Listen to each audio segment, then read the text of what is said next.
Good evening and welcome to blackdoctor.org. I am your host, Ask Dr. Renee, and today I have a co-host because I'm also going to be a panelist. So my co-host today is Eden Wilson, also known as Lemon Nerdy, also known as Chicago's amazing teen, Miss Chicago's amazing teen. Did I get that right? Miss Chicago's outstanding teen. Outstanding teen. See, amazing, outstanding. She's all of that. And we have my friend Andrea Polk, who is a fellow food allergy thriver as myself. And so we're going to have a great conversation. We are starting Allergy Appreciation Month. So October is Allergy Appreciation Month. And for those that don't know, I wrote a book, Mommy, I Can't Breathe, and it is the modern guide to navigate allergies and asthma because I am someone who has thrived. I don't say suffer because I don't suffer. Anyone knows me knows I don't suffer. I thrive with food allergies and environmental allergies as well as severe asthma. So Eden is going to interview me for a switch, you guys, and then we're going to just have a lovely chat. Hi, everyone. My name is Eden, as she said. I'm a sophomore in high school. I am, as she said, Miss Chicago's outstanding teen, and I have my own YouTube channel, Lemon Nerdy. So everyone make sure that you go subscribe to my YouTube channel, Lemon Nerdy. I have Dr. Renee's book here. I've got my little tabs. I've been reading it, and I'm so excited to ask you some of these questions. And I know, Miss Andrea, you also have allergies, so I want to get both of your opinions on these different things. So the first question is just for Dr. Renee. What was your inspiration for this book? What was your writing process like, and how do you feel now that it's published? So the inspiration was that I have recognized in recent years that more than just a few people are allergic to foods. When I was growing up, I was always the only one. I was the only one in my class, let alone the whole school. I was the only one in the entire family. I was always the only one. Whereas now it's almost common that you have 2 or 3 kids, and now you have daycares that are completely nut-free, and now you have all these foods that cater to the top 8 allergies and recipes and stuff. So none of that was out in 1976 when I was born. So I am a proud 45-year-old woman. And so that was my thing, was that I recognized that and was like, we need to do something about that. That is horrible. And I needed to let parents know, because a lot of parents, if you didn't have allergies growing up and your kid has allergies, you could imagine you'd be terrified. Andrea has a daughter, but I know that if her daughter was allergic to anything, she'd be fine because once you've lived with it, you can easily handle it.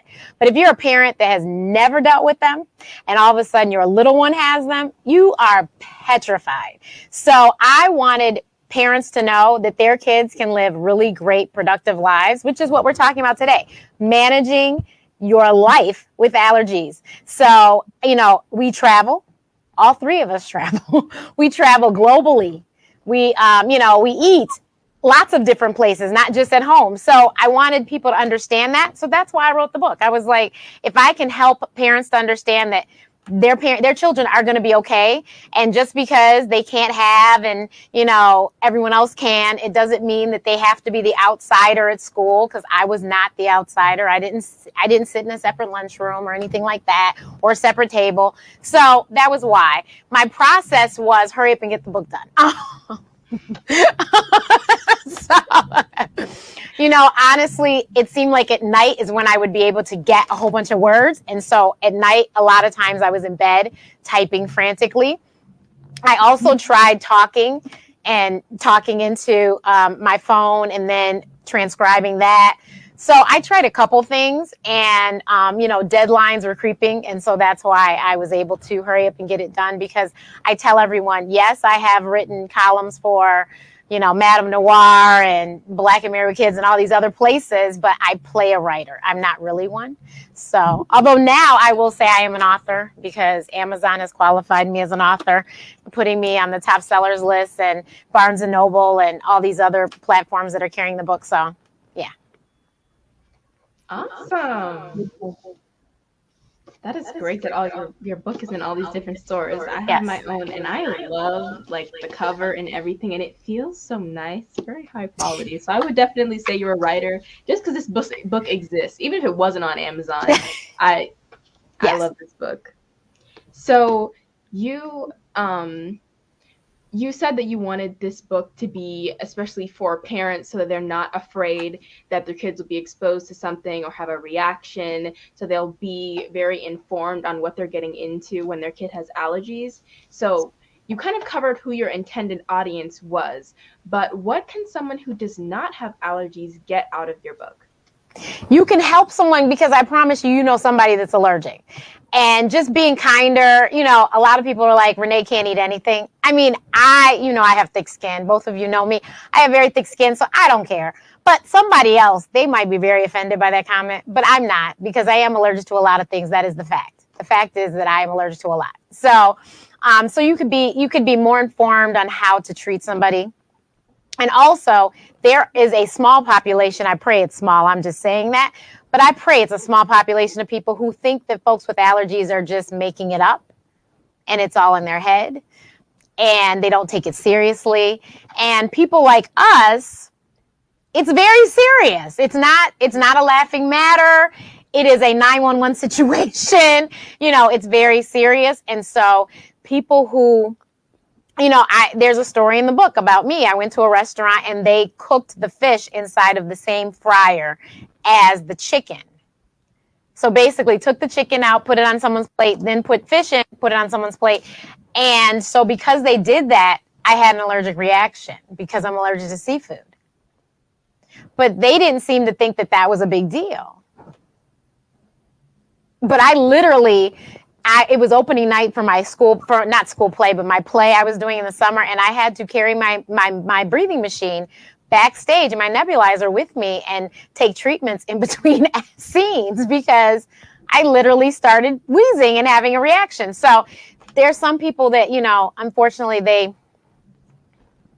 I don't know, they just don't think that it's a very serious matter or, whatever. And they say crazy things. And so I hope that the book will enlighten you that this is really not for play. Like, this is serious. And, granted, there are people who have sensitivities. Sensitivities are different than allergies, obviously.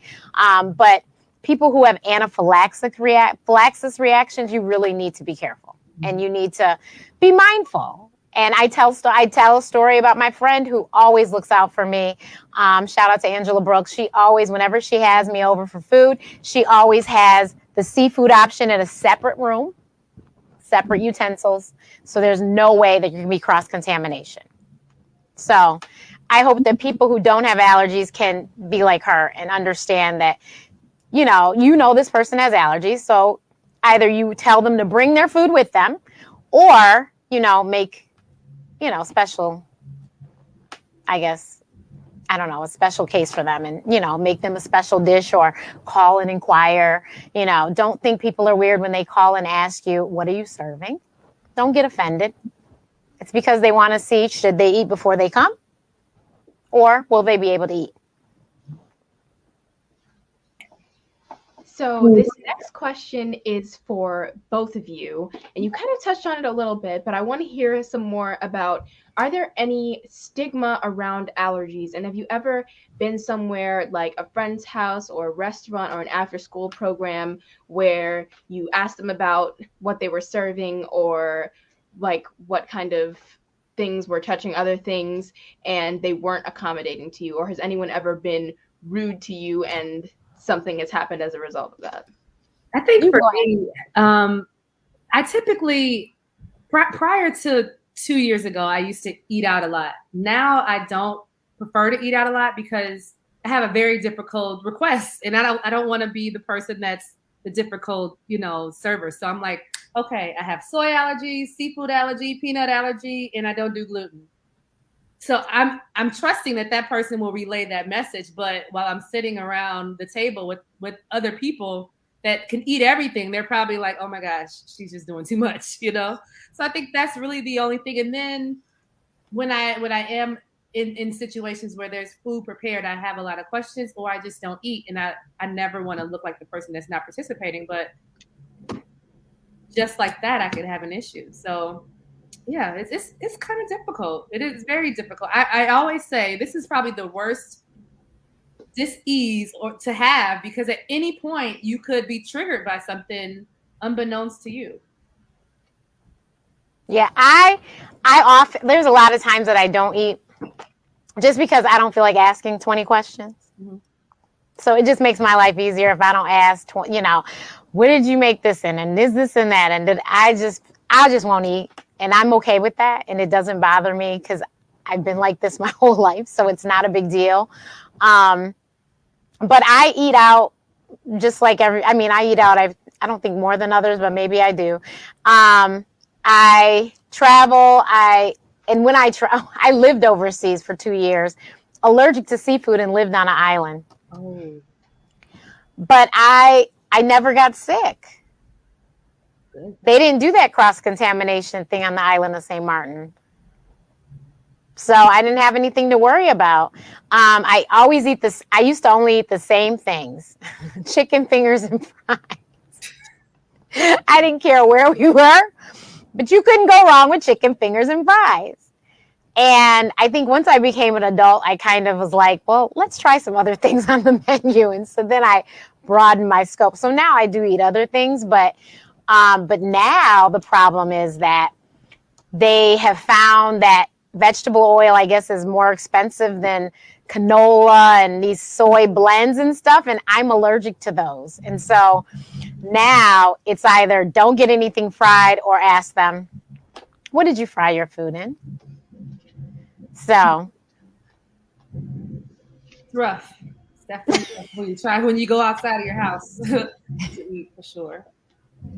So you guys mentioned a lot that if you don't want to ask a lot of questions, then you'll just not eat anything. But you also said that when you were in school, you never had to sit at a different lunch table. But also, if you're going out to eat with someone, they might be like, ooh, she's doing too much, or like, she can't eat anything.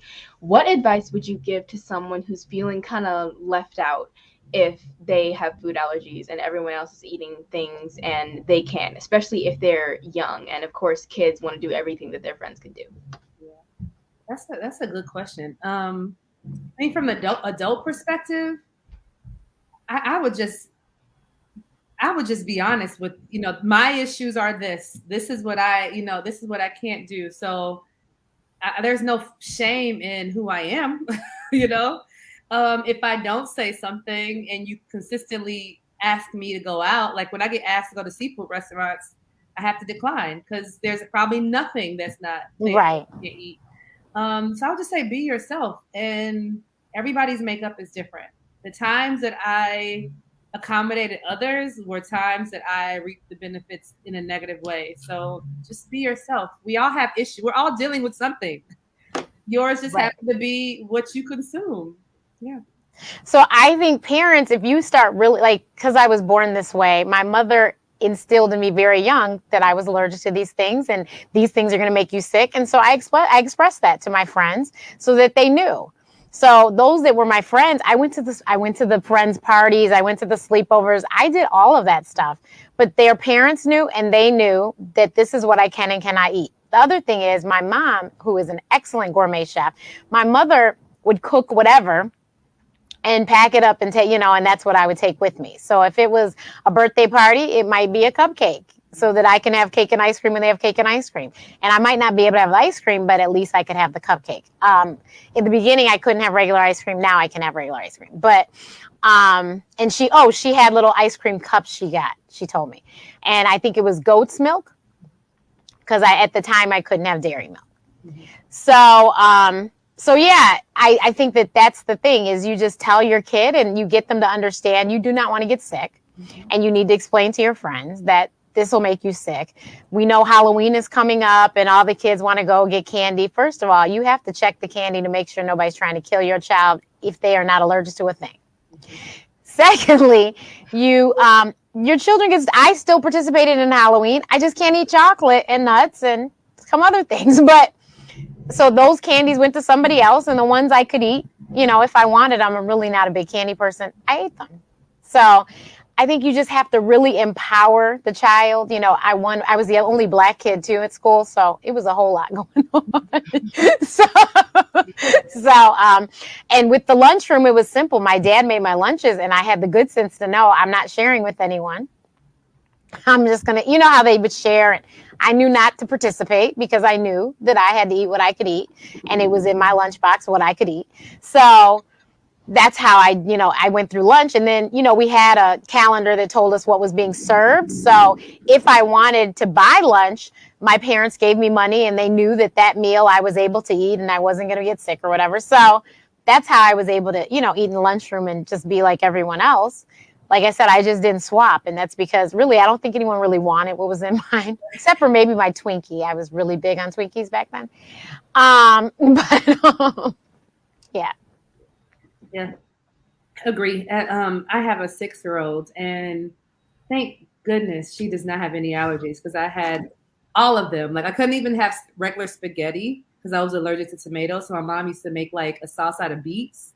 So she's fairly easy, but just because she's not showing those symptoms doesn't mean that it doesn't affect her body. But I don't cook with anything or have anything that's an allergen for me in the house. But I empower her. I tell her. So, for example, gluten. We don't eat gluten in the house. But now she's in school. She's been eating more gluten. But she's like, Mom, I'm itchy, my belly. I'm like, well, I think this is something that you need to avoid. And you have to tell them anytime they give that to you on your plate, you set it aside. So I empower her, because that's something she has to deal with for the rest of her life. And I teach her not to try to fit in anyway. So, And yeah. Go ahead. Oh, so you mentioned that you can eat ice cream now, but you couldn't back then. You could only eat things with goat smoke in them. And you also said something about food sensitivities versus food allergies. What is the difference between them? Can sensitivities become food allergies, or are they basically the same? So can you be allergic to something at some point and then not be allergic to it later? So yes, you can. Sometimes allergies change. Some sensitivities, and I should have had my allergist on, but if I'm not mistaken, it means that you're just sensitive to it. So you might have a slight reaction that I guess is not that bad, but it's a little something. And so I know that some people, that's how it starts, and the next thing you know, they are full blown allergic to something. So mine didn't start that way. I just was always very sickly when I was eating oatmeal. And then we figured out, very early on, like I said, less than a year old, they figured out, she's allergic to this, and this, and this, and this, and this. But yeah, allergies change. They, like I said, the dairy thing was the one thing that I now can have. I will say I don't drink milk, though. I drink oat milk. But I'll eat regular ice cream every blue moon. But I really do like some of these oat ice creams and coconut milk ice creams that they have out. But yeah. Yeah, I also love coconut ice cream and kind of alternative ice creams. There's one coconut ice cream that I make myself. I use coconut milk, almond milk, and just sugar and coconut flavoring, like coconut extract, and it is so good. I gotta send you the recipe. It's delicious. You put it in like a ice cream maker? Yes, I have the ice cream maker where you freeze the bowl and then you put it in there and it spins around and freezes the stuff on the side and then scrapes it off. It's so good. The rest of my family doesn't really like it, but I love it. I think we made that, me and my sister. I think we did. So I have a project that's coming out. It was good. I'm not that big on coconut that strong. So if we had put something else with the coconut milk, then maybe I would have really liked it. But I need my coconut to be very faint. So on top of my allergies, I'm picky, which is just horrible. Everyone's like, Renee, you can't eat anything. I was like, I know, because I'm like, well, I don't eat that, and I don't want that, but I'm allergic to that. You know what I think though, because I said this. I said it last year when someone said, "Oh, you can't eat anything." I think having a food allergy makes you more health conscious and make you more conscious on what you put in your body. So although allergy is, it can be debilitating at times, I would almost say those that do have food allergies are typically the healthiest eaters. Okay, Yeah, so I think that'd be great, but I just recently started looking like this. Oh, but you got it. Now you're fly, girl. You're fly. No. So didn't I just tell you? I always ate fried chicken fingers. And fries. Very good point. But not anymore. The past you did. Right. Yeah. There was no vegetable to be found in that. But someone just said the other day, and they didn't realize I don't eat salad. I used to be allergic to raw vegetables, and so that's the only one that I can swallow without being totally disgusted is cucumbers. And I like cucumbers. I like the taste of them. I like cucumbers, but no other raw vegetable can I get past my teeth. Wow. Not even baby carrots. I tried baby carrots because I liked the way they sounded. They sound the way they sound. That crunch. It just. So if you steam them, it's good. It has to be. I have to have some heat. Okay, well that's good then. And even steam, I really like my stuff to not be so raw feeling to me. Like soggy vegetables. Right. Like, no, because I understand that the nutrients are gone if you boil them too much. So, but you're steam them just enough that Now I will say there is a lovely place in Chicago, Spoken Bird, and they change their menu all the time, and they had this vegan sandwich that had spring mix and beans and squash on it. So I was fine with the beans and the squash because they were cooked. But they had the spring mix. I go, oh God. But I wanted to try. And I was like, so I just got it as is, because usually I would have told him, the doctor, I said, I'm going to get it as is. My sister's like, you going to eat spring mix? I was like, I don't know. So then I took a picture of my empty plate. She goes, you ate it. I said, Alicia, it was the best sandwich ever. It was so good. And I was so proud of myself. I ate the spring mix. And I did one of those green cleanses, and you had to use spring mix. And I mixed spring mix in there. Good job. You're gonna have to send me this place when we're done, because that sounds like a good your mother knows. Your mother knows. It's our office. Okay. So my next question is, so I have some friends with allergies, and I know that when I invite them over, we hang out all the time, we eat food, we go out places and get stuff outside. And I know to make sure that wherever we're going, that they're not going to be allergic to anything there, or anything that we have like at my house or somewhere else, that it's not going to trigger them. But what tips do you have for people who have friends with allergies or family to make safe and accommodating spaces for their friends and family? I would say definitely stay away from the main allergens. Obviously the peanuts, the seafood, especially if you're inviting people over that you don't know what their allergy dietary issues are. Eggs, I would say just stay away from those main things, so you don't have, or label those items. So yeah, if you're going to invite people over, I think you should definitely either let people know, or just leave those out. Yeah, definitely. Labeling is really big. I've gotten sick because there was something in it and I didn't realize it was in it. And and to this day, I don't know if it was chocolate or nuts in one of them. And so labeling is really, really key. If you label stuff, and then also nowadays, if you're having a function and, especially small dinner party, ask people, do you have any food allergies? Because the last thing you want to do is be the reason somebody got sick. Oh, yeah. You don't want that on your hands. You don't want the EMS to your house. You don't want that. So you should just ask. because you don't know. And then, there was the unfortunate story about Elijah, and Lord, I forgot his last name, but before Allergy Appreciation Month, I'm going to remember. But he was a little boy, and unfortunately his grandmother, this was in New York, she made some seafood, and he was allergic to the smell of seafood cooking. Hello, so am I. Yeah. And 45 years, I still am. And he died. And he was a young little boy. Yeah. And so I'm hoping I'm not confusing the two stories, but I'm pretty sure that was Elijah. There's another story of another little boy in New York. I think he was allergic to peanuts, and it was at the daycare somehow that he got a hold of peanut butter or something.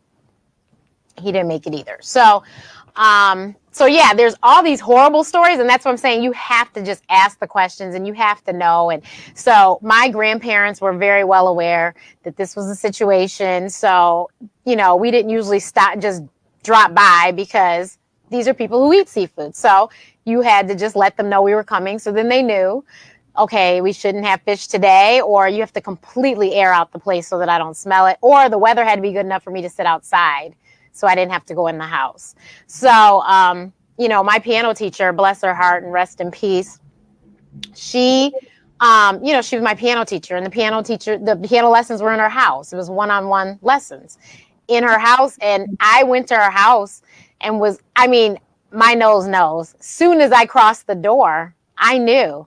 And I told her, I can't come today. Alicia can, but I can't. And this was before cell phones. So we had to wait for my dad to get home, for my mother to send him back to come get me, because I couldn't. So I sat on the porch and waited for him, because I knew. I was like, you just made fish.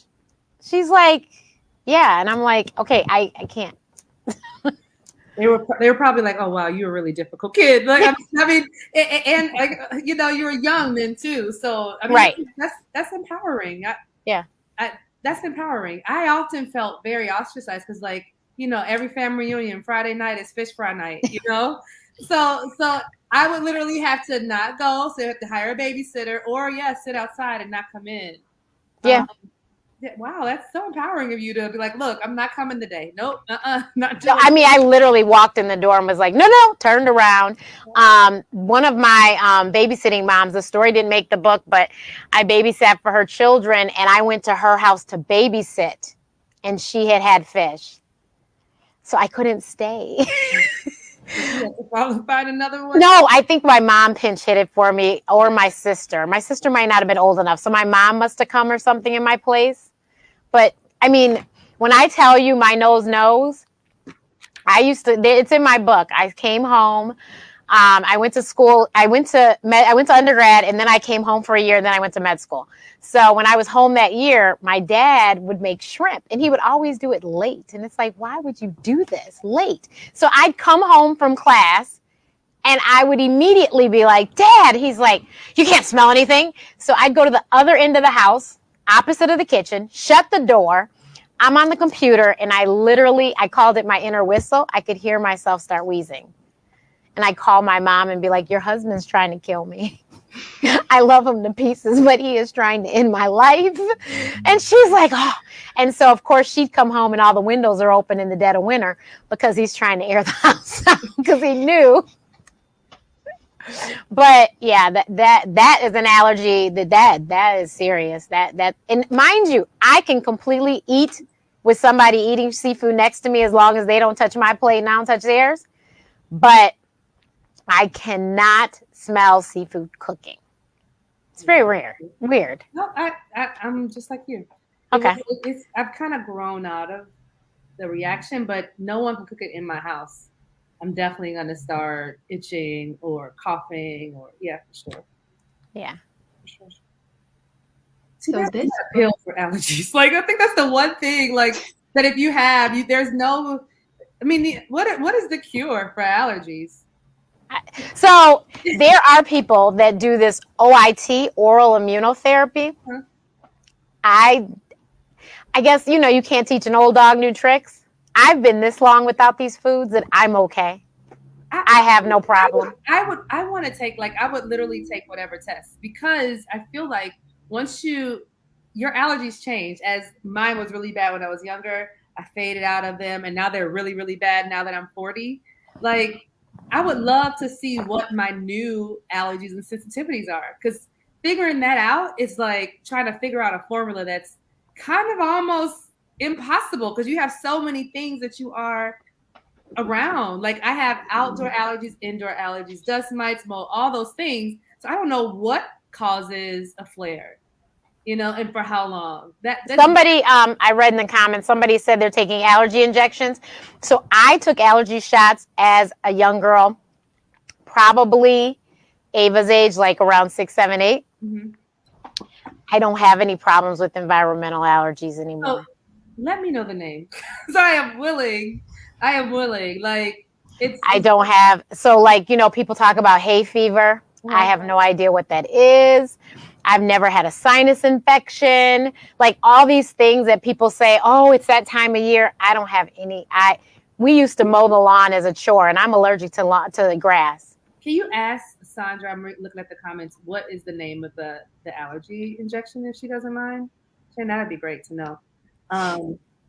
So yeah, I don't have a problem anymore. Thank you, Jesus. But I don't know. It's yeah. And now, mind you, I did a asthma study maybe like 5, 10 years ago, and they did the in the environmentals. They checked them skin tests on my arms. Mm-hmm. I was still allergic to all of that stuff. My arms were on fire. I was like, "Can I please scratch?" They're like, "No." That's so inhumane. Okay, obviously we're allergic. I got the skin test too. Like, so they're putting it in you to see the reaction. Yeah. It also goes in your system, and it can cause some type of reaction. Well, this was, like I said, it was an asthma study. So I was at University of Chicago. They were taking very good care of me, and I was fine. It was just the itchiness, and they said it'll go away. If it doesn't, they told me what to do, but it went away. Mm-hmm. But I was shocked because of the fact, like I said, I used to mow the lawn. I've never had a problem. I used to walk the lakefront, freshly mow, just mowed the lawn, the grass at the lakefront. No problem. Mm-hmm. I've been there while they were doing the grass at the lakefront. No problem. So just crazy. Yeah. But I mean, when I tell you I am so grateful for those allergy shots, because I think things could have been 10 times worse if I had to deal with outside too. Man. So, and actually dogs and cats is another allergy that came up too. But the allergy shots, I used to babysit people with dogs and cats all the time. Never had a problem. Yeah, I had to always stay away. Maybe my mom didn't know anything about those things, but it was quite difficult. And if they have those now, I'll be interested to see. But from the holistic perspective, I'm like, how do you create a healthy immune system where anything that your body comes in contact with, it doesn't bother it? Well, they're working on all sorts of things now, I will say, because there's even something you're supposed to be able to take or something so that it's specific to nuts, but I forget exactly how it worked. Like I said, I don't pay attention to things because I'm like, I don't eat nuts. Mm-hmm. I can't eat them, and that's fine. And we're not changing that, and that's okay with me.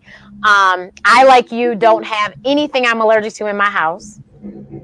When people come to my place, they bring stuff that that I can't eat, but I don't go by and don't have. I don't like chocolate chip cookies. I remember I made them for the first time and was like, "No, what are we doing?" I was like, "I don't eat these." I was like, I said, "Why would I know how to make something I don't know? I can't eat." Like why? So, yeah, it's very, very interesting. But I think the allergy shots. I will tell you this. Kudos to my mother. It's also in the book. And the book is dedicated to her. My mom is she's Reverend Joyce Matthews now, but my mother in her past life was a respiratory therapist. And for those that don't know, that is somebody who takes care of your breathing system. So therefore, my mother was very, very, very on top of what was going on when it came to asthma. And then, asthma and my asthma and allergies went hand in hand. So she was always at the top of it. Plus, may she rest in peace, my fabulous allergist, Dr. Marva Morris, she was on top of it. Like between the two of them, they had it. And they were like, okay, so that's why I had the allergy shots, because Dr. Morris and my mom, and actually my mom gave them to me because Dr. Morris knew my mom was a medical professional. And so she's like, if you can do it, then she doesn't have to come in the office. make sure she didn't have a reaction. We had every piece of equipment because of that with my asthma. So yeah, kudos to my mom. That's why a lot of things she knew because that was her field. So someone in the comments is saying that they have been suffering for several weeks and Claritin got them together and they have lifelong asthma. Have you all ever used Claritin? Claritin and Zyrtec, they're fabulous. And I will tell you, my 2 months were April and October because that's when the seasons change in the Midwest, right? Chicago, Detroit, that's when they change. And I, knock on wood, haven't gotten sick during either of those months for several years now, amazingly. My new allergist in Chicago, Dr. James Thompson, who is amazing, he said to me about 4 years ago, well, you could keep taking this Advair or you could not because I think you're okay. And I'm like, what? So he goes, let's just check it out and see how you feel. So I did another month and I have not taken daily meds since then. And that was like February, like 4 years ago. Wow. So what he did say was have your Claritin or Zyrtec on hand so that if, you can be a little proactive if you know that you're going to be in a bad situation, especially, like I said, these times of the month these times of the year when the seasons change. And he's like, just take the Claritin so that you don't get sick. And so, but I haven't had to take Claritin. I don't remember the last time I took it. So. May I see you in the comments? Hi. So my last question, and we'll wrap up with this, is, so you said in your book that you ran a half marathon. In this book, it is all about thriving with allergies. And you said that you ran a half marathon, like 8.5 miles, something you ran? I don't have asthma, and I could never run, not even a mile, let alone 8. So what was that experience like for you? How did you feel after you accomplished it? And what can it teach people about persevering through any allergies or disabilities that they may have? Even though I don't think allergies are disabilities, but like just persevering in general. I mean, I think that if, I'm be very honest with you, I've always been under the belief that I can do anything. And I think my parents somehow, I don't think they meant to tell me that because I am quite the risk taker compared to them. But somehow they put that in me that I can do anything. And so I trained. And I mean, when I say trained, I trained in the dead of winter. I ran that half marathon in January. So all my training was up until January. So it was Chicago. I figured out, and mind you, I'm allergic to the cold air because of my asthma, of course, too. So the cold air can send me into an asthma attack like that. But I figured out that 31 degrees is the lowest that I can go for running outside. And after that, it's just a wrap. If it's any colder than that, I can't do it. But 31, I would run outside. And against the lakefront, it's colder by the water for those that don't know to live by water. So I would run on the lakefront. So I feel like if there's something to be done, if I just work hard at it, I can get it done. Now, had I known about these pacers that were going to pace me through the race, I would have made that race all the way half marathon, which is 13.1 miles. But the pacers got me, and so I only completed 8.5. My mother's like, only? Renee, you've never run that far. I was like, oh, I guess you're right. So, and I was very glad they gave me a medal still, too, because it was the Disney half marathon. So I have a lovely, I think it's a Donald Duck. Yeah, I think it's Donald Duck, my medal. And so I was very happy because I was going to be very upset if I didn't get a medal. But I got a medal. And so I don't believe I'll be doing this again because I just didn't enjoy the experience. The reason I did it was because I am the best big sister on the planet. My sister will tell you. And she ran it by herself the year before. And I said, well, you shouldn't have to go by yourself. So I was supposed to do a walk. And my stupid butt let the walk sell out. And so then I was like, oh my God, I have to do the run. So I trained. I did 2 5Ks, 2 10Ks, and then the half. And so I did the first 5K on 9/11 in Montrose Harbor. It's called the Lung Run, coincidentally. And it was in Montrose Harbor, and it rained like cats and dogs the entire race. Yes, it was 5K, but pouring rain, could not see out of my glasses. Horrible. But I ran the whole thing and completed it in 45 minutes. I was so impressed with myself and never had to pull out my inhaler. I had it, of course, with me the entire time, but I never had to use it. I was so excited. Yeah, but so I did that. Then I did a 5K here in Michigan. Then I did another 10K in Chicago. That one, 10K is 6.2 miles. Yeah, I think that's right. The 10K, it was along the lakefront, and once again, it was raining. I was like, God, I can't. It's just too cold out here. And we had a stop at 31st Street, which had the Metro Board, which is an organization I was a part of. And they were manning the station. And if they weren't there saying, come on, Dr. Renee, you can do it, I was going home because I lived down the street. So I was just going to turn and go home because I was done. Okay, done. I couldn't do it. I had, you can't handle it. I couldn't handle it anymore. I was so cold, but I completed it because that was the turnaround. And I didn't go home. I turned around and went back and finished the race. So I was very happy with myself. But yeah, I did it. And somebody's posted, Dee's Road Team, my friend Dawn, she said, playing Mass in Trinidad Carnival. Yes. Playing Mass in Trinidad Carnival, I did 14 miles one day. The next day I got up and did another 14, if not more. So, but we weren't running. We were dancing the whole time. But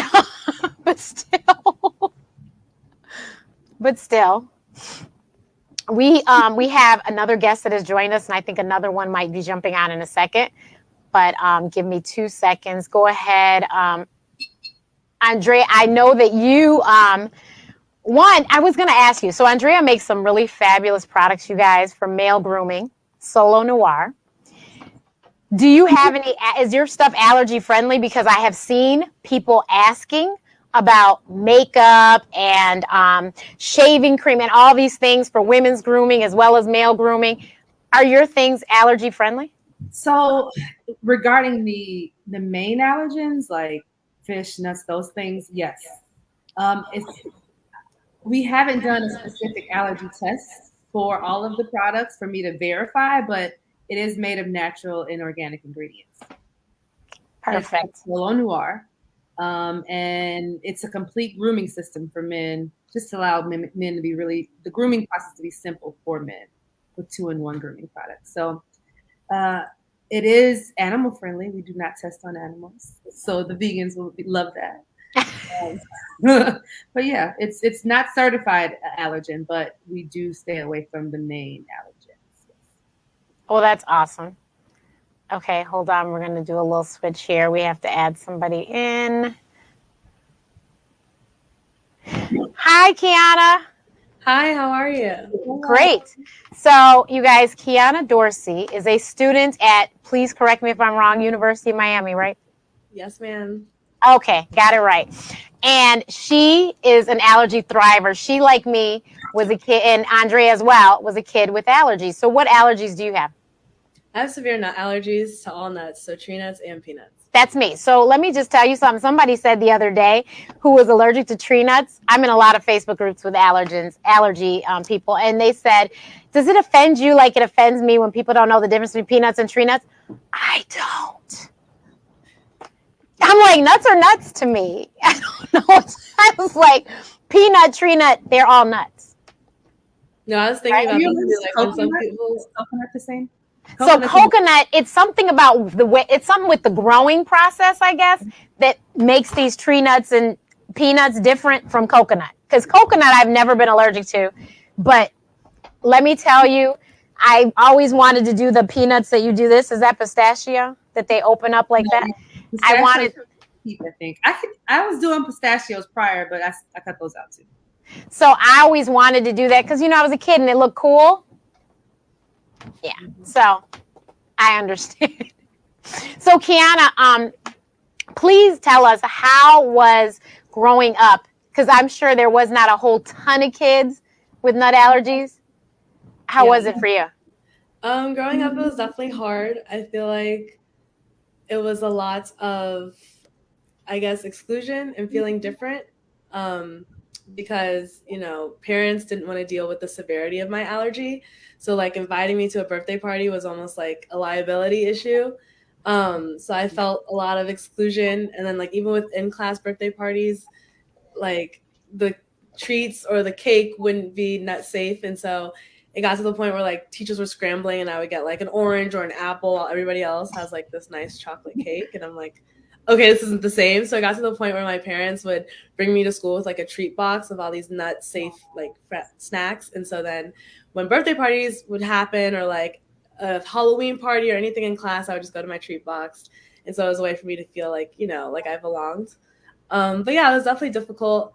But it taught me a lot about advocating for myself and being vocal, because I can't be shy when it comes to my allergy. Like I have to ask the teacher, does this have nuts in it? Or can I read the label? Or, like I have to be adamant and speak up. So that's the skill that I value that growing up with nut allergies has taught me.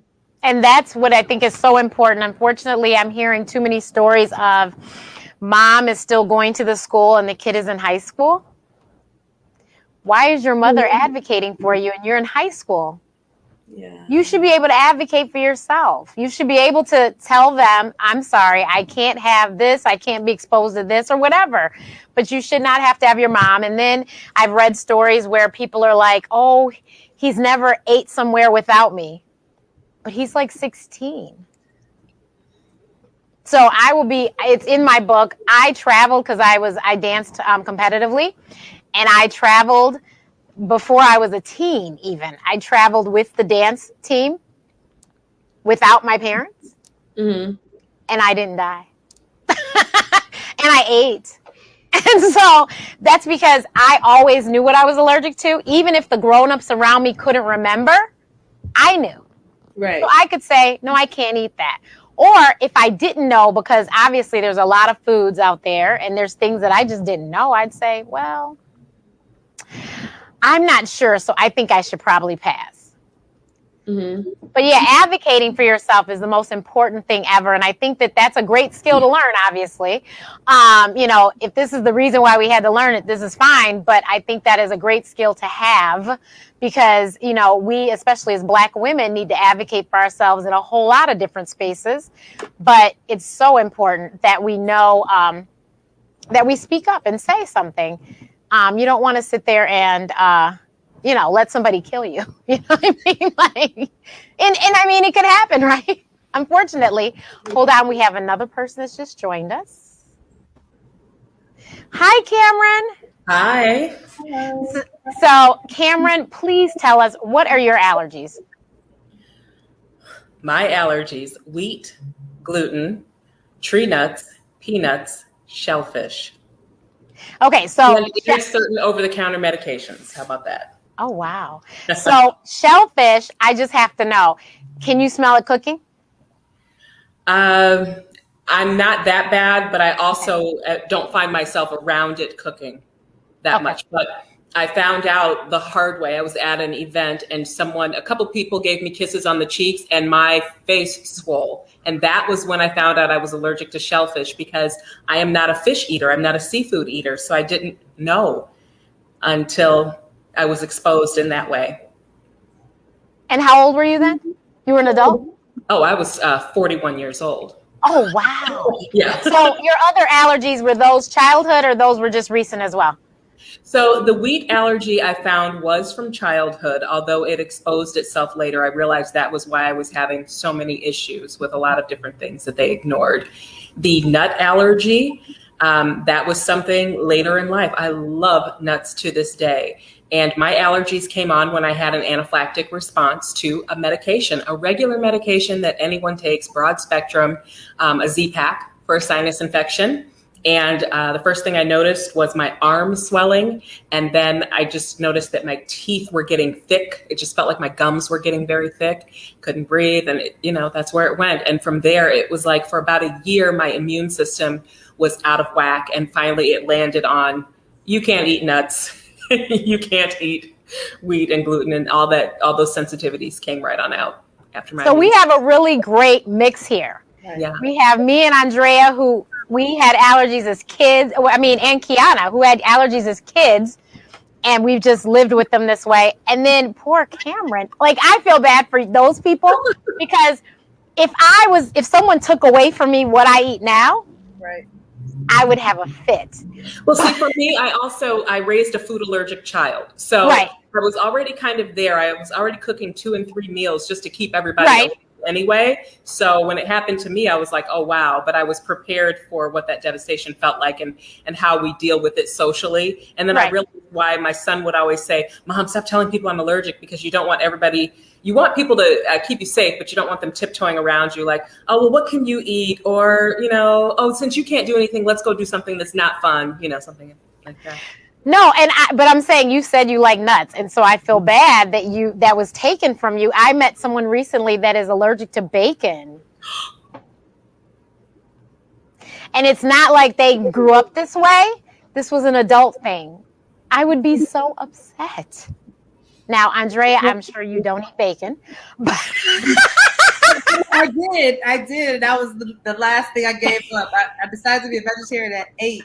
But that bacon I couldn't let go of until I was about 15. Yes. But yeah, so I really sympathize for people who find out about allergies later in life. I have a friend who found out about a nut allergy later in life, and you know what?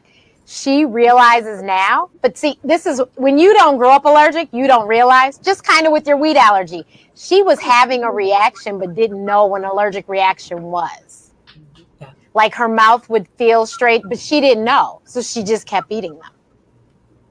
So thing happened to me where like, I remember having my first allergic reaction and it was to like an Entenmann's like little cake. I know what you're talking about. And Entenmann's has done me in too. God bless and them. I think they changed something because at first it was safe and then it quickly became unsafe. And I was eating it. Well, there was that. And then I also had some Indian food, which I shouldn't have been eating. So with the Indian food, I was like crushing it, licking the bowl because it was my mom's leftovers. And I remember like feeling like, because everybody says that your throat closes up, but you never really experience what your throat closes up feels like.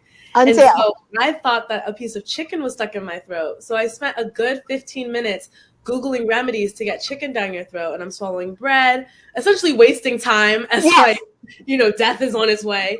And so eventually, like, my mom takes me to the patient first because we weren't sure. Meanwhile, I live like a minute away from the ER. We went to the patient first because we weren't sure like the magnitude of it. And it wasn't until en route, like 5 minutes from the patient first, where I was like, oh, I can't breathe. Like, I cannot breathe. And then she's panicking. She doesn't know whether to turn around, to go to the ER, to keep going. So long story short, like, having that first experience of like it feels as if something's stuck in your throat, and then knowing the amount of time, like you have a good 15 minutes to get to the doctor, like it prevented me from having future ones because then I knew what that feeling felt like. But I can totally see how it tragically goes wrong because you don't know. It's like everyone, it depends because some people's 15 minutes. I don't have 15 minutes. My stuff happens like this. I had some Indian food and all of a sudden, I couldn't swallow, and spit was just coming out of my mouth, and I was like, "Oh, my throat's closing. I have to go." And so yeah, some people don't have that window. I literally, it's like 2 seconds, and I don't even have to eat a lot of the food. I ate a crumb before, and a crumb at Michigan State in the cafeteria darn near killed me. Somebody asked, if you're allergic, can I eat a nutter butter cookie and talk to you? Yes, you can. But you have to be a, somebody that doesn't spit when they talk because that could cause a reaction. I cannot be airborne. So I'm one of those people where, like I said, that kiss on the cheek. Yeah. I'm the person, it's built into my TSA when I travel. I'm that person. As soon as I get on the plane, the stewardess says, attention, this is a nut-free flight. If you have snacks, blah, blah, blah. They've gone so far as to say, we're sorry if you've prepaid a meal, we can't have nuts on this flight because we're not going to be up in a tube in the sky and have this person fall out. And what's funny is they always think it's some little kid. And I sit there too, like, yeah, you darn kid. Right. And so I've had a situation where a guy next to me was like, oh, screw that. Some little kid is allergic to nuts. That's not going to stop me from eating my Snickers. And so I said, sir, it's actually me. And he's like, oh, no way, I'm sorry.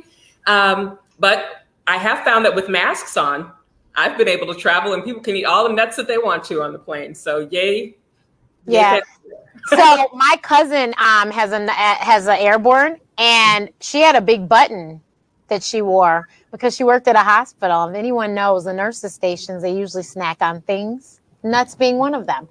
And so she had a huge button that she would wear. And I mean, when I say huge, like it was big, that she wore on her scrubs. So then they knew that you can't eat them in her presence. Thankfully, my only airborne is the smell of seafood cooking, but I can dine with people that are eating seafood. It's just, I can't cross-contaminate, you know. And I, like a fool, Andrea, went to Japanese for some networking event. In case you don't know, everyone, Japanese is a sushi restaurant.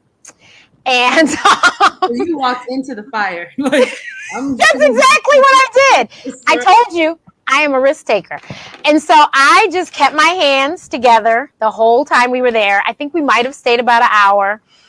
And then we left, and I vowed I would never do that to myself again because it was so, like, I'm never scared, but I was like kind of scared. Like, go ahead, sorry. No, go ahead. I have a interesting, very close call from allergies, being a little bit of a risk taker. I went to this restaurant on February 14th, 3 years ago, and I ordered. I was like, you know what? I'm gonna treat myself for Valentine's Day. I'm gonna order me a vegan steak, and I took a snack on it as I was in the car to pick up my daughter. She was 2 at the time, and I just realized something started to like happen. I was like, oh my gosh, okay. You know how you do your throat. I got my daughter in the back seat, and my body just quickly began to like have a reaction where I start to black out. I got weak. Mind you, I'm driving in the car. Nothing tells me to turn around and go to the ER because I'm just thinking to get home to my mama. You know, my mama knows best. So by the time I get there and I'm calling, I'm like, something's not right, blah, blah, blah. She had just had knee surgery. Calling, I get there. I can't even get out of the car. Like my body began to start to like give out. I'm crawling into the house. My aunt just happened to be right down the street and pulling after me. And she walked in, my mom was hopping. She was like, oh my gosh, I tried to throw up, you know, because naturally after you get it in, you want to get it out. And I could not even hulk it out. That's how it was really tight. So my aunt's like, no, take it to the ER. The ER is like, so that's probably like, by that time, it's probably like 30 minutes. The ER is like 7 minutes from the house. Now that ER is closed. And they put me in the wheelchair and, you know, they try to check you in, you know. My aunt's like, no, we're not checking her in. I'm opening the door. We're getting to the back. Literally, like when I was literally crawling to the bed and things are ripping off and all types of like stuff over the face. And it was just the most scariest like moment because it's like, damn, I was supposed to be, you know, now how did I get here? And it was just the most scariest moment. And then when they start putting all this stuff in you, you start to like shake and just because the body is trying to level itself out.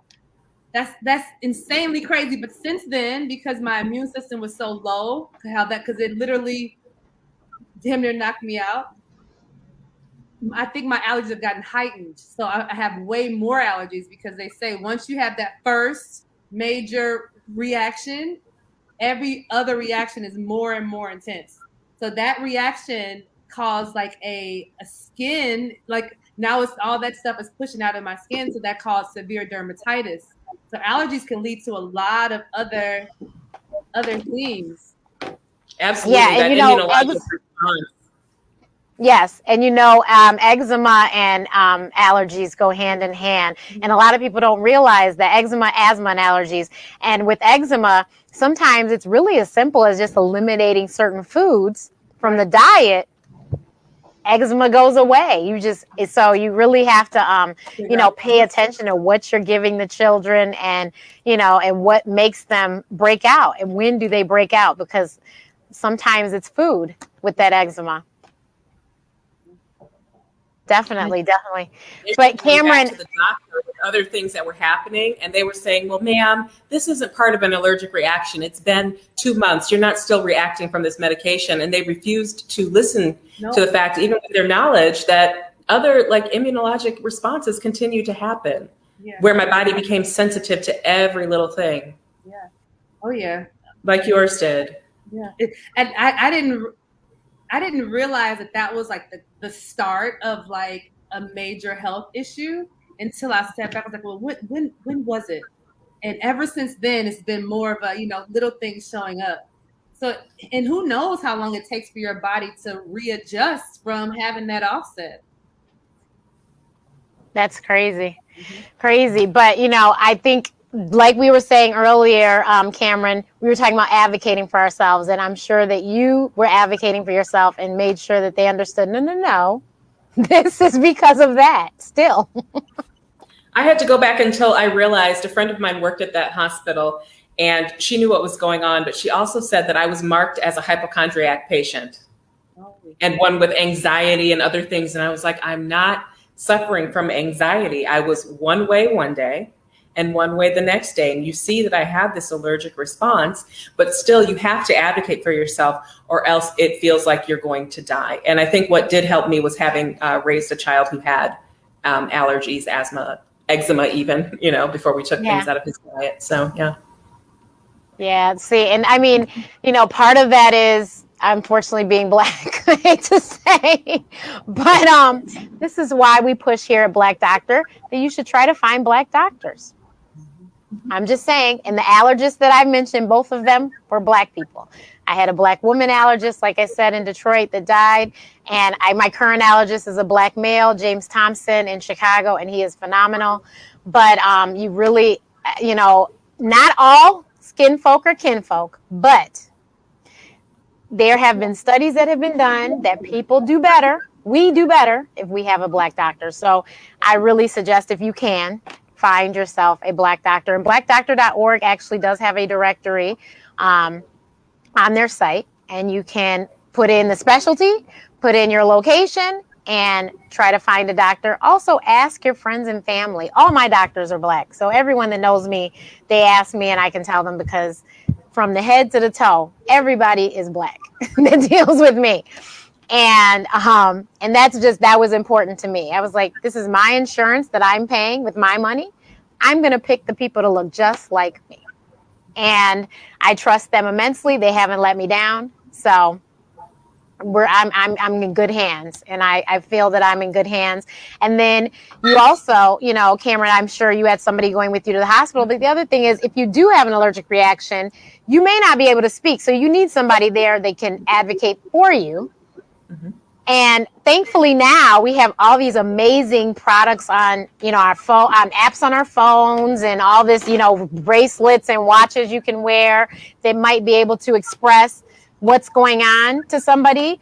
My friend Javier has created an amazing app, Allergy, which they have a patent already for a product that'll help if you use your AvaQ.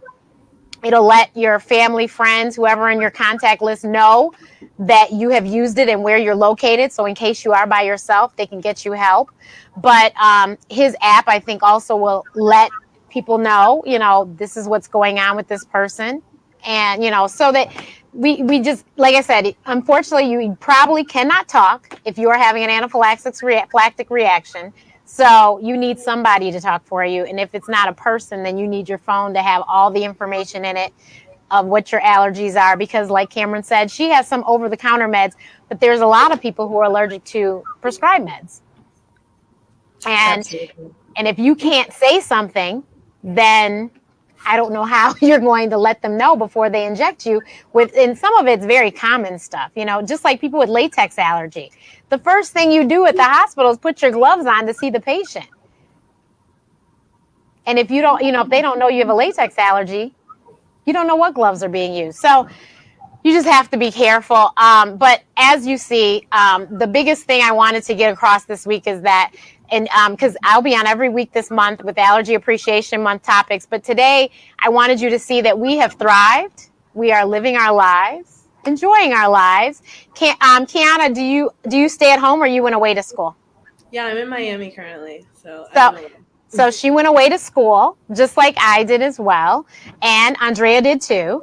Cameron, but Cameron, you got your stuff later in life. But the three of us, we were kids, and our parents felt like they had instilled enough in us that we could leave the nest and we could go away to school, and we could, get our degrees. Kiana's going to graduate. I had to make this with my son, though, too. I was like, wow, cafeteria, people who are around. I also had to tell him what beer is made out of. Like there could be something in there that you're allergic to. I had to, talk him through those things. And so to this day, he's not a drinker because he said, what did he say? He said, if he's going to fall out, he'd rather it be, you know what's going on instead of it being from something in a drink that he drank. And I'm like, okay, that's fine. But the funny thing is, no one ever mentioned to me that I should worry about beer. Yeah. I thought it smelled bad and I wasn't interested. But it wasn't until maybe like 10, 20 years ago that I was like, oh, really? I didn't even think about that. Yeah. I hadn't thought about it. And I mean, it just so happened that I really wasn't interested. If someone drinks beer, I just hope that they have cider around because I'll drink cider. I preferred, back in college, I drank hard liquor like most people did. But then I realized it would give me a hangover. So I learned to adapt to beer back then because then I could wake up. But in my adulthood, I went to wine and I did, but I'm not a drinker anyway. But the last few years I had preferred like craft beers over anything else. But now I cut that out. So it's because gluten is an allergy. So now it's like, well, I just drink lemon water. So I'm a lemon water at the party, girl. Exactly. It's like drinking a glass of wheat. Exactly. Yeah, and like I said, I just never had put the two together and was like, wow. But yeah, so I just want parents, that's why I wrote the book. I wanted parents to understand that their children can thrive and will be able to leave the nest and survive, as long as you have to put empower them with the information so that they know exactly what they're allergic to. They know what happens if they have something they're allergic to. They know how to use their auto injector, whether it be an EpiPen or Avacute. They know how to use it. They know what to do after they've used it, because you do need to call 911. And so it's just important that you really empower the child so that they can advocate for themselves when you are not there, because you will not always be there. And so that was my biggest thing with the book, is that I wanted people to understand that just because is no reason, like Cameron was saying, there's no reason that I can't do what everyone else does or I can't do the fun thing. No, I just know that, and I'm with your son. I don't tell everybody I'm allergic to stuff. It's on a need to know basis.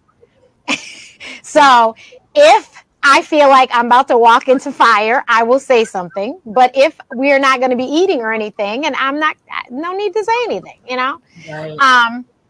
And so I'm just, I make sure that I cover myself. And then if I haven't said anything, I have the good sense to either ask questions when I'm about to eat, or I just don't eat.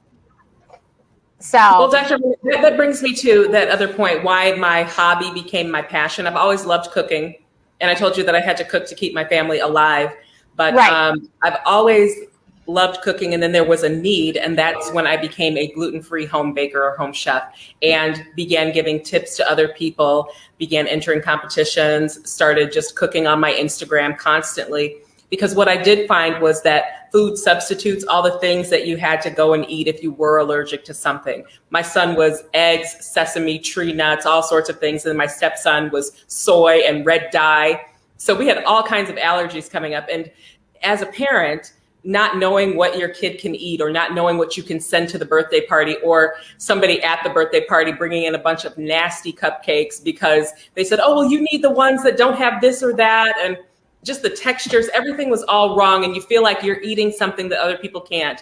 The gluten-free go-to when you're out in public is potatoes and salad. And so people say, well, aren't you thinner since you're, wheat-free and everything? No, I'm thicker because I'm eating corn and rice and potatoes and all these things, unless I wanted to be a vegetarian as well. So my passion became trying to really get into the science of food. I'm not a chef. I work in media, and I have a creative side also.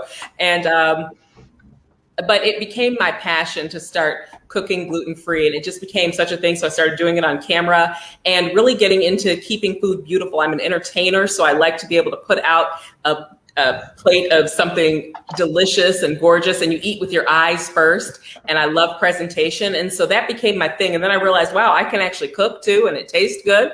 And people started to want me to bring things, and then they'd say, can you believe this is gluten-free? It doesn't taste like it.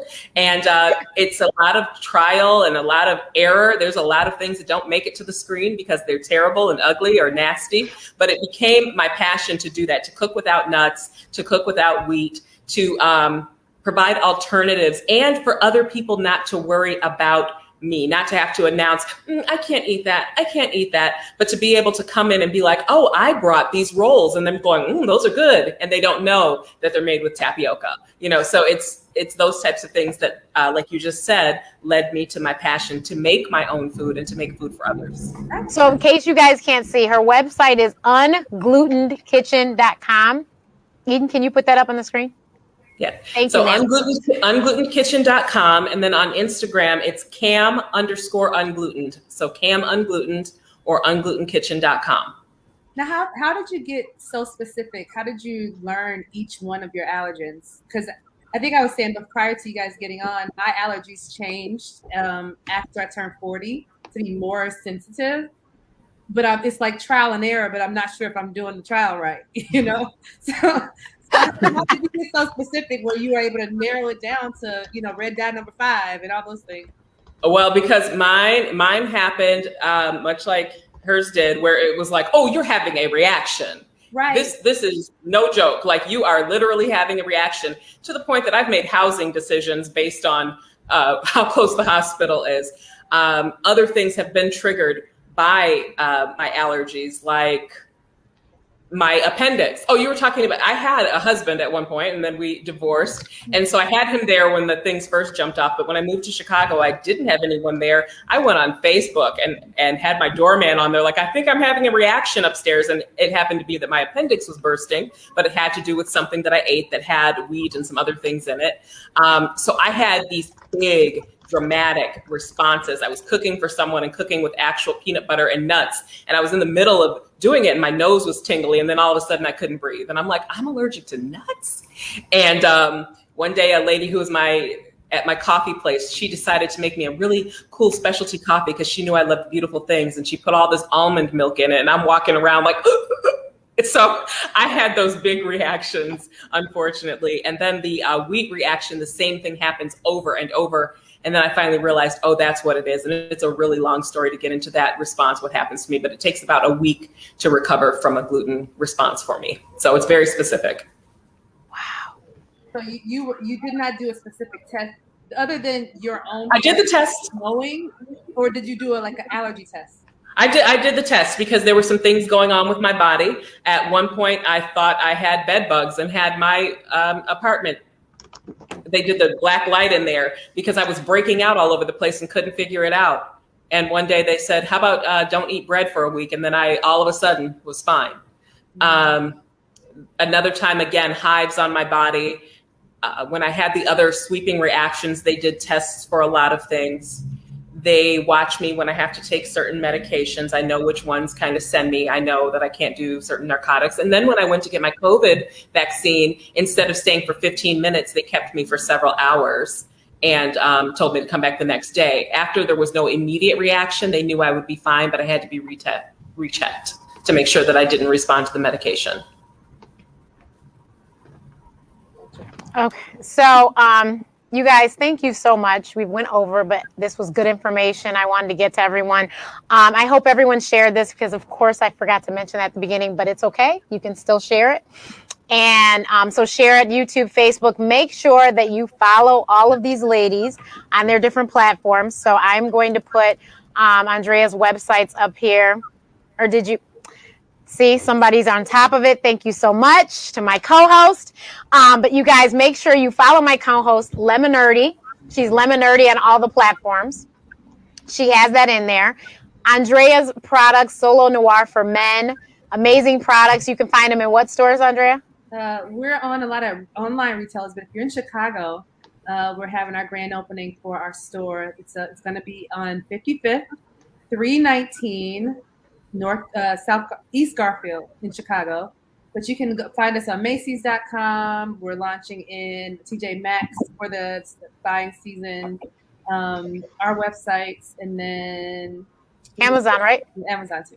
Yep. So you can find that. And then Kiana, where can we find you? You can find me on LinkedIn and on Instagram at kiana.nicole. That's NYCOLE. And I'm like a film major. And so speaking about what Miss Cameron talked about in terms of taking your allergy and making it into a passion, my passion is representation in media. So I'm coming out with a short film, a narrative animated short film about a little girl growing up with nut allergies in the classroom. So be on the lookout for that, as we will be looking to launch that very soon. Awesome sauce. Well, these are all very talented women, besides the fact that we all share the commonality of food allergies. Everyone, please, please go and get the book. If you don't know somebody with an allergy, I'd be in a state of shock, but I'm sure you do. And the QR code takes you right to the site. MommyICan'tBreathe.com is the website for the book, but the book is available on Amazon, Barnes & Noble, Books A Million, Google Books. It's a lot of different places. So please check it out. And next week, we'll have another topic that has to do with allergies. I think next week is food allergy moms. But please stay tuned. Make sure you follow me on everything at Ask Dr. Renee. And make sure you click the notification bell on YouTube so you know when I have new videos. And I will, those that are on my email list, you'll know exactly what we're going to talk about next week, because I'll send it to the email list. So follow. Please check out blackdoctor.org if you need to find out anything about your health. I'm telling you, there's an article there about it. And all of the articles are for us and by us. So definitely check them out. And blackdoctor.org is a great resource for factual health information, specifically COVID information. So if you want to find out the truth, this is one of the places you can come and get the truth about COVID and the vaccine. So thank you so much, ladies. And we will see everyone next week. Bye.